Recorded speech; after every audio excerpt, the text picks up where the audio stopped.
نواز شریف کی حکومت گرانے کے پیچھے بہت سے کردار تھے. اس میں جنرل باجوہ بھی تھے، عمران خان بھی تھا، جنرل فیض بھی تھے، ثاقب نثار بھی تھے. لیکن ان میں سے حالات بتاتے ہیں سب سے زہریلا اور طمع سے لتھڑا ہوا کردار جو ہے وہ ثاقب نثار ہے. اب وہ ایک ملک کو تباہ کر چکے ہیں، ایک اکانومی کو تباہ کر چکے ہیں، ایک وزیر اعظم کو اٹھا کر جو بے گناہ باہر پھینک چکے ہیں. اس کے باوجود دل میں خواہش جگمگا رہی ہے کہ وہ صدر پاکستان بنیں گے. پھر ان کے بیٹے کیا کریں گے یہ آپ کو اور مجھے پتا ہے. ابھی ان کے پاس کوئی اختیار نہیں ہے، ابھی وہ بظاہر عطاب میں ہیں. اگر اس وقت لوٹ مار کی طمع ختم نہیں ہو رہی تو پھر بعد میں ان کا کیا حال ہوگا. یہ کس طرح اس ملک کو نوچیں گے، کھسوٹیں گے، اس لیے کہ انہوں نے یہ دھندا بنایا ہوا ہے. ملک سے محبت، وطن سے جو ہے الفت اور آئین کی پاسداری، یہ غریبوں کے موضوعات رہ گئے ہیں. ثاقب نثار نے یہ پروف کیا کہ الٹیمیٹلی جو ہے اس ملک میں رہنے کا طریقہ کیا ہے. اور وہ اس آدمی کو نہیں سمجھ آئے گا جو ایمانداری سے زندگی گزارنا چاہتا ہے، وہ اس صحافی کو نہیں سمجھ آئے گا جو ادھر ادھر سے پیسے نہیں پکڑتا. لیکن مکافات عمل یہ بھی ہے. بہرحال یہ بات سامنے آ گئی اور لان تان ہو رہی ہے. اگرچہ ان کو اس کی کوئی پرواہ نہیں، وہ مزید آپ کے خیال میں وہ اس وقت بھی سودے بازی کر رہے ہوں گے. اب اس کے بعد نواز شریف کے ساتھ جس نے دشمنی کی وہ شخص رسوا ہوا. عمران خان جو کہتے تھے کہ میں امریکہ میں جا کے، عمران خان نے کہا کہ میں نواز شریف کے کمرے سے اے سی اتروا لوں گا. شاہد خاقان بڑا کہتا ہے مجھے گرفتار کر لیں، تو ہم نے گرفتار کر لیا.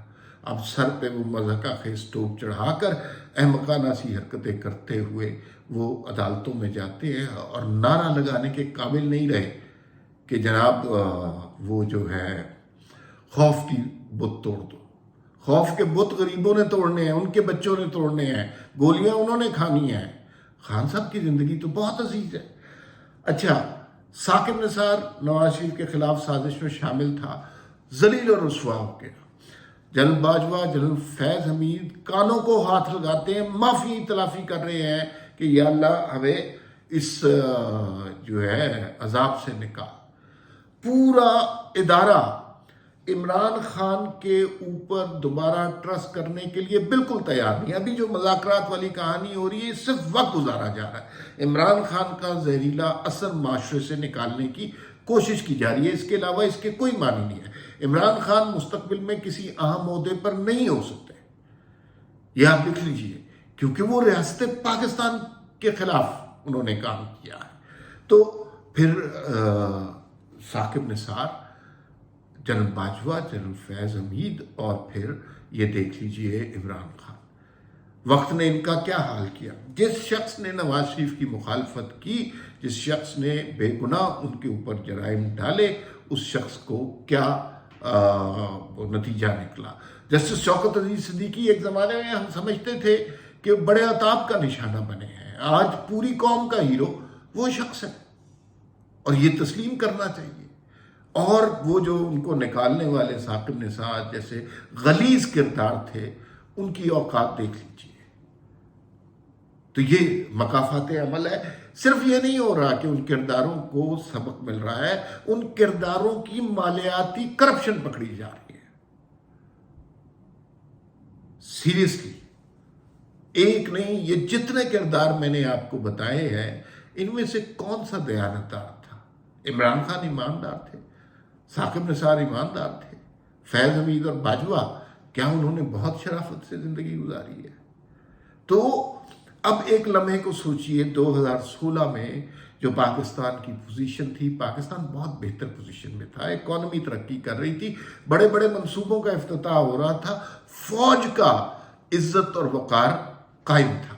اختلافات تھے، لیکن اگر فوج میں بیٹھے کچھ لوگ یہ سوچے سمجھے اس وقت سے لے کر جب نواز شریف کے خلاف محاذ بنایا گیا اور آج تک فوج کو نقصان سب سے زیادہ کس وجہ سے پہنچا ہے، تو یہ 4 کردار ہیں جنہوں نے نواز شریف کو نکالا تھا اور ان کرداروں کی وجہ سے یہ نقصان پہنچا ہے. یہ بات ابھی تاریخ کے صفحات میں اس کی روشنائی تازہ ہوگی۔ آنے والے دنوں میں آپ کو پتہ چلے گا کہ ان کرداروں کا جو مکروہ کردار تھا وہ کس طرح اس ملک کے خلاف سازش کرنے کے لیے اکٹھا ہو گیا تھا۔